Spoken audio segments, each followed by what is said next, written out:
Makalipas ang 3 taon, hindi pa rin malinaw sa mga kamag-anak ng mga nawawalang sabungero kung mabibigyan pa sila ng hustisya. Gayunman, hindi sila pinanghihinaan ng loob at muling umapela sa Department of Justice. Laging una ka sa balita ni Emil Sumangil, exclusive. Naipadala pa ni Glenn Hermar, isa sa 36 na mga nawawalang sabungero, ang video na ito sa kanyang asawa noong gabi ng May 11, 2021 habang siya ay nasa isang sabungan sa Santa Cruz sa Laguna bago siya nawala. Si Hermar ang kumukuha ng video. Kasama niya noon sa sabungan sina Kiel Bohol, Mark Joseph Ignacio, Romualdo Diano, Eric Legaspi at Nerio Anticristo na pawang nawawala rin. Yan ang huling kita ko sa anak ko. Yun yung kasama niyang iba? Wala na rin. Sabay-sabay sila nawala? Sabay-sabay silang nawala. Ang pagkawala ng 6 na sabungerong ito na pawang mga taga Bulacan, magtatatlong taon nang nananatiling walang linaw.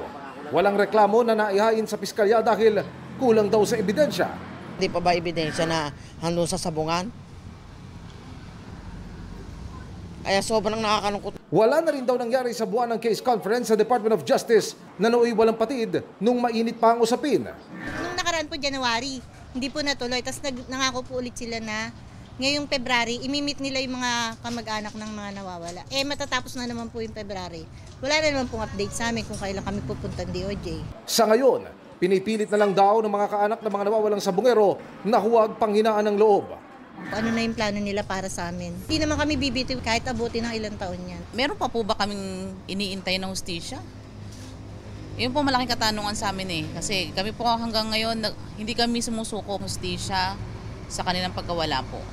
Sinusubukan pa naming kunan ng pahayag ang Department of Justice. Ito ang unang balita.